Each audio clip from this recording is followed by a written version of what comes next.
Hello everyone, welcome to my channel BioPlus.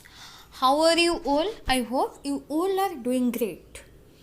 In my previous video, we have discussed about the concept and branches of biology. In my lecture, today I am Sasi Sonali going to deal with the difference between living and non-living things. Though it's a very basic concept we have been studying from our class 2, still some learners who have a lot of doubt on it. Okay? So this is the basic introduction. Okay? So as we all know that we all belongs to the planet Earth. The earth in which we are living is made up of several things. We can find many things around us.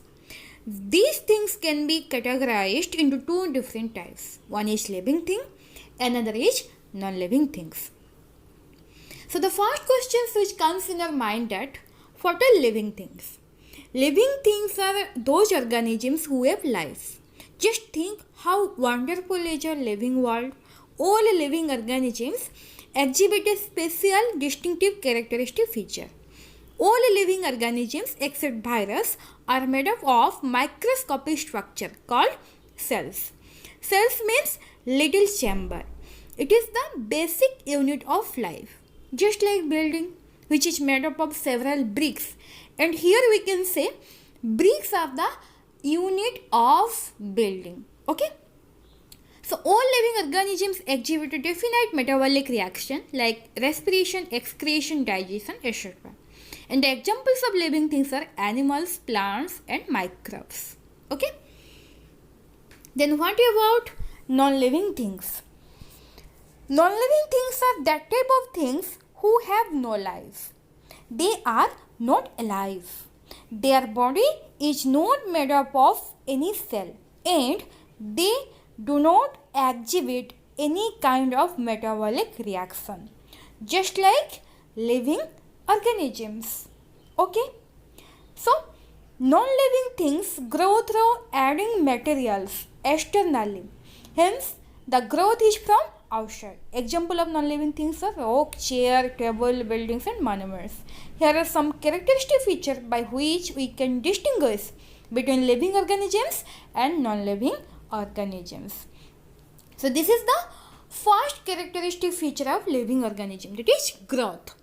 Growth means increase in cell number and mass.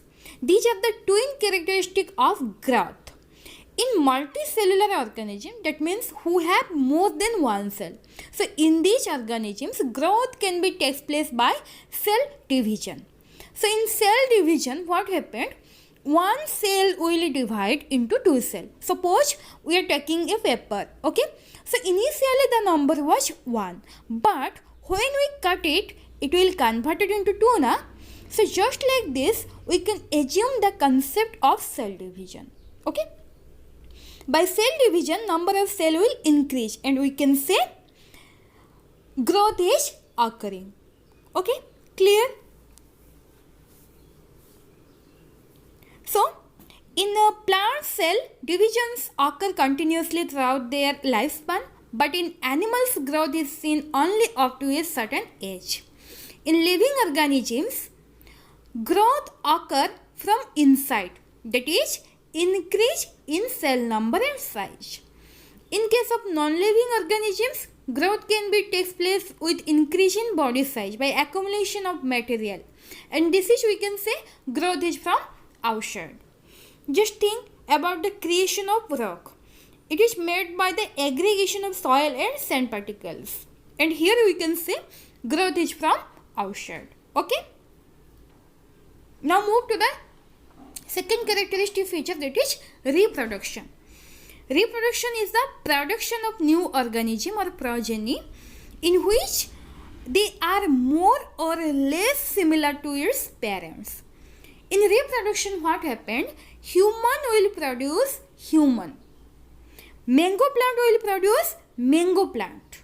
Cockroach will produce cockroach. Okay? So this is the rule of reproduction. Clear? Now, reproduction can be takes place by sexually and asexually. There are many organisms which do not reproduce. Example, sterile worker bees, mules, infertile human couple, etc. Hence, reproduction can be an inclusive defining characteristic of living organism. Non-living organisms do not reproduce. Okay. Now the third characteristic feature is metabolism. In previous slide, we have discussed that living organisms is made up of cells.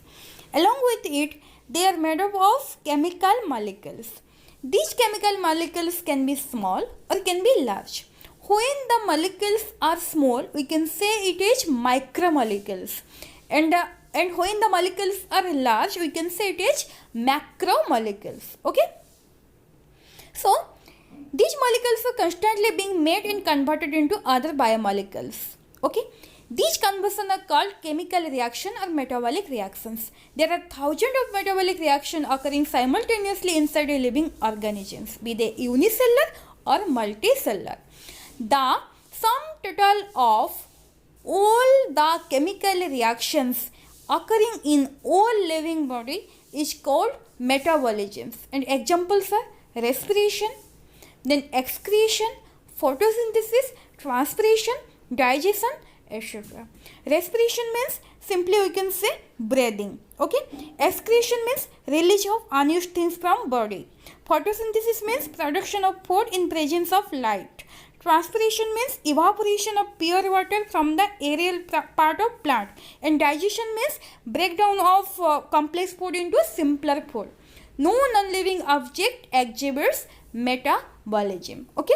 So now we can move to fourth characteristic feature, that is consciousness. So when someone touches you, you can feel it. How? Because you have sense organ.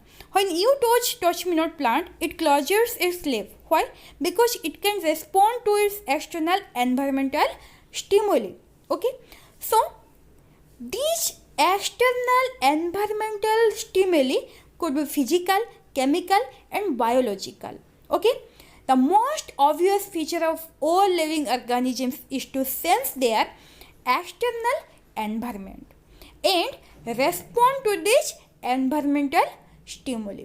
All organisms from prokaryotes to eukaryotes. Okay, prokaryotes means simplest organism and eukaryotes means complex organism can sense and respond to their external environment. No matter whether the organism is prokaryote or eukaryote, all organisms can show this characteristic feature. It is the defining property of living organisms. It is absent in non-living organism. Okay, clear?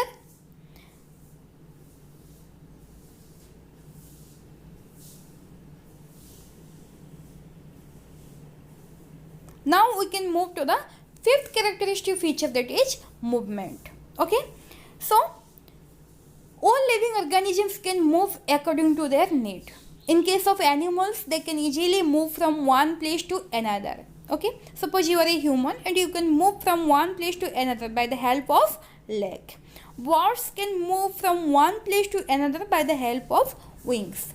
Animals like dogs, cats, lion, tiger, they can also move from one place to another by the help of forelimb as well as hind limb. So these are the locomotory organ of animals. Okay, they can move from one place to another. Okay, then what about the plants?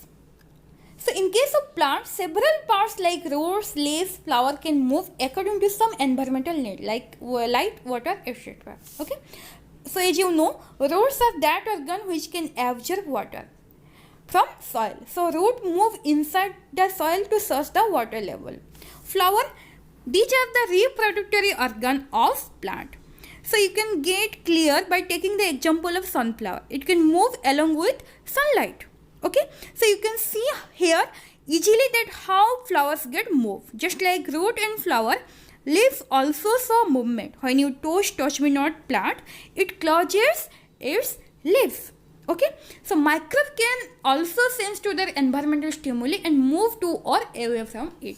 Suppose bacteria, they can move by the help of flagella. When the indication is good, they will move forward, and when the indication is bad or danger, they will move backward. Okay, so they also move.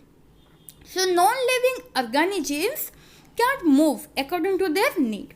They can only move by the help of living organisms. So this is the difference between living and non-living. Already we have discussed about this. You can look forward that whether the points are same or not. Okay, just have a overlook. Is it clear or not?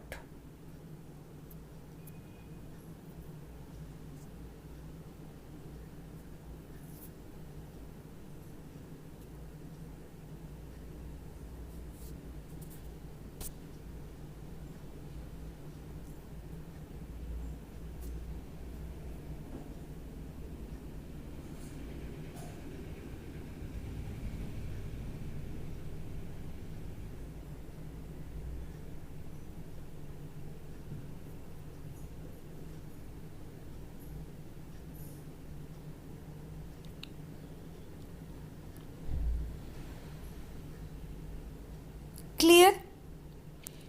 Is this clear or not?